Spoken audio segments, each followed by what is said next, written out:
Hi, statistics students. So chapter 7 is about the central limit theorem, which concerns us with the distribution of sample means. And before we get into the distribution of sample means, I had created a video and I linked to it in your to-do list that involves some survey data from the statistics student survey, and I just wanted to point out that these histograms are distributions of random variables.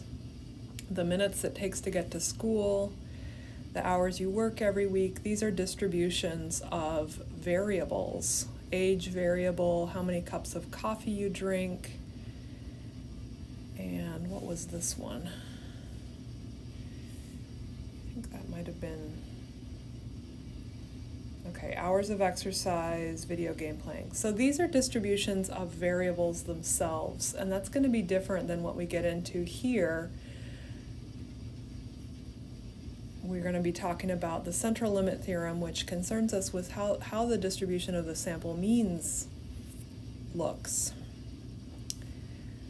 I provided some really boring random variables, which is why later I realized I wanted to create that other PowerPoint that was more relevant to you. But like this, these are graphs of random variables, and you don't need to really worry about what they are, but these are also distributions. Those are uniform distributions. These were maybe normal distributions with different means and standard deviations. And now we say, okay, well then what is a sampling distribution?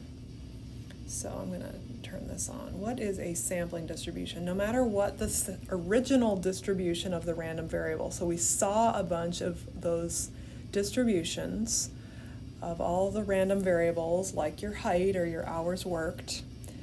Once we start taking samples of size n and we calculate the sample mean is our statistic. It comes from the sample, and we're interested in what is the distribution of the sample means. Really what's happening is that we're looking at the hypothetical situation that we sample and get a sample mean, and then we sample again and get another sample mean, and we sample again and get another sample mean, and over again. And then we start to look at the variation in the sample means. How much variation is there? If you sample once and get a sample mean, and then you sample again and get a sample mean, they might not be exactly the same. They might be a little different from each other. They're probably not going to be massively different from each other. So that's what we're looking at. The sampling distribution is the distribution of a statistic, like the sample mean, across an infinite number of samples. So we're not going to actually do 100 or 1,000 samples, but we're looking at that hypothetical situation. Hopefully the sample means are not too far away from the population mean, mu. The problem is we don't actually know what the population mean is unless we literally went out and measured every single person's height or every single fish's length from one of those videos. Do you think the distribution of the sample means is the same as the distribution of the original height? No, it's going to be different. So we could start with, this example is how tall is a child in inches, and we had gathered a bunch of data, and we saw that there were 2 individuals between 40 and 42 inches, 3 individuals between 42 and 44, and so on. So you can see the frequency of that distribution. And the mean height of this sample is 50, and the standard deviation is 4. What happens to the distribution of the sample means? When we sample out of that population and calculate X bar, So we add up all our data values and divide by n. What kinds of results do we get? That's what the central limit theorem is about. So the central limit theorem says that x bar, the sample mean, is distributed normally with a mean of mu, so that's the same, but then the standard deviation is the original sigma divided by the square root of n. Central limit theorem says that if you take samples and calculate sample means, the sampling distribution forms a normal distribution, even if the original distribution wasn't normal. That's what's so powerful about this. If the original distribution is normal, we can simply apply the central limit theorem. We don't have to specify a sample size. If the original distribution is not normal, we need a sample size of at least 30 to ensure the central limit theorem, the CLT.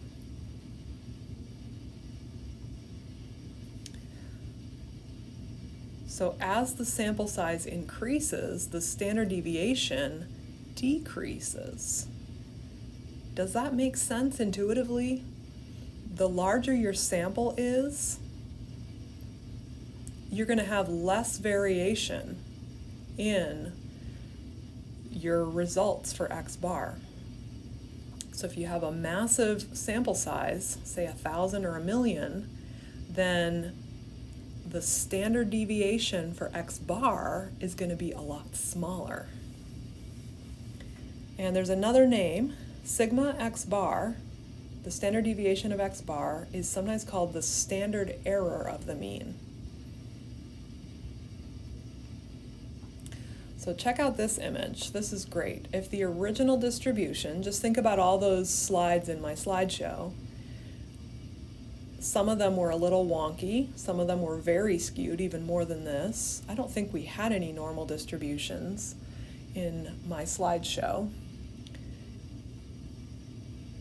Even a uniform distribution. As we increase our sample size, two things happen. This is going to become more and more normal, and it gets narrower because the standard deviation gets smaller. So we're more likely to be close to the sample mean. If we start with a normal distribution, the sample means will still be normally distributed. Even if we start with a uniform distribution, the sample means will be normally distributed. And as we increase the sample size, this bell curve gets narrower and narrower. We're more likely to land somewhere really close to the true population mean. Even the weirdest distribution ever, once we start taking sample means from this data set, we're going to start getting sample means that are normally distributed or approximately normally distributed. So I have two videos linked here that you could watch, and they both help, I think.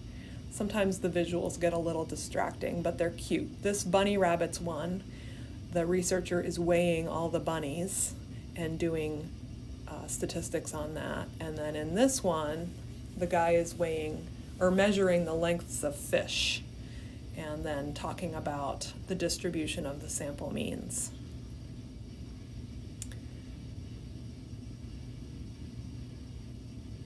If you are asked to find the probability of x and not x bar, do not use the CLT. So the central limit theorem only applies to the distribution of x bar, the sample means. And in the worksheet today, we will talk about questions related to, I think they will be related to sometimes to x and sometimes to x bar. So you do need to pay attention. If we're talking about x bar, that is normally distributed as long as the conditions are met. If we're talking about x, it might be normally distributed, it might be uniformly distributed, it might have another distribution. So you need to pay attention to the problem.